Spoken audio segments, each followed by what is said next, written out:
अनजानी आवाजों का जंगल। रिया एक अकेली चित्रकार थी जो शहरों के शोर से दूर एक सुनसान जगह पर स्टूडियो बनाने के लिए एक पुरानी जीर्ण शीर्ण हवेली में रहने आई थी। हवेली कांटों वाला जंगल कहे जाने वाले इलाके के ठीक किनारे पर थी। पहले कुछ दिन सब सामान्य था, सिवाय इसके कि रिया को हवेली की दीवारों से हर रात एक मंद लयबद्ध क्लिक क्लिक क्लिक की आवाज आती थी। यह चूहों या दीमक की आवाज नहीं थी, यह ऐसी थी जैसे कोई अदृश्य विशाल घड़ी की सुई दीवारों के भीतर चल रही हो। एक रात आवाज असहनीय हो गई।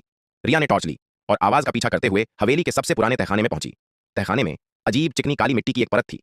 जैसे ही वह खड़ी हुई, उसे एहसास हुआ कि आवाज दीवार से नहीं बल्कि जमीन से आ रही थी। उसने जमीन पर जोर से पैर मारा। क्लिक क्लिक क्लिक की आवाज तुरंत बंद हो गई। अगली सुबह रिया ने फावड़ा लिया और ठीक उसी जगह खुदाई शुरू कर दी जहां आवाज बंद हुई थी।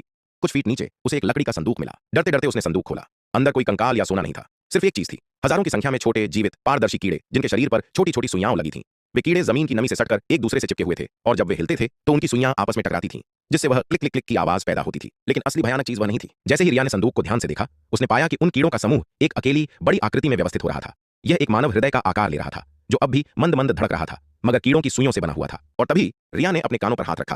क्लिक क्लिक क्लिक की आवाज अभी आ रही थी, मगर वह संदूक से नहीं बल्कि उसके अपने सिर के भीतर से आ रही थी। उसने संदूक को जोर से बंद कर दिया और भागकर हवेली से बाहर निकली। वह जंगल के पास खड़ी हो गई, हाँफ रही थी। और फिर उसने हवेली की खिड़कियों पर ध्यान दिया। हवेली की हर एक खिड़की पर अब हजारों की संख्या में वे ही पारदर्शी सुई वाले कीड़े बैठे थे। वे एक दूसरे से चिपककर एक एक करके खिड़कियों के कांच पर रिया का चेहरा बना रहे थे। सबसे भयावह बात, उस कीड़ों से बनी छवि के चेहरे पर एक भयानक चौड़ी मुस्कान थी। रिया को लगा कि उस संदूक से निकलने के बाद वे कीड़े अब उसके दिमाग के अंदर घुस चुके थे। वे उसकी चेतना को एक अदृश्य कष्टदायक सुई चुभोने वाली घड़ी में बदल रहे थे जो अब हमेशा के लिए उसके भीतर क्लिक क्लिक क्लिक करती रहेगी। रिया ने पीछे मुड़कर देखा। कांटों वाले जंगल के पेड़ अचानक कांप उठे थे, जैसे वे उस भयावह आवाज के इशारे पर नाच रहे हों। वह भागी, मगर हर कदम के साथ उसके दिमाग के अंदर की आवाज तेज होती गई। Click click click click click click click. आखिरी बार जब किसी ने रिया को देखा तो वह जंगल में घुटनों के बल बैठी थी।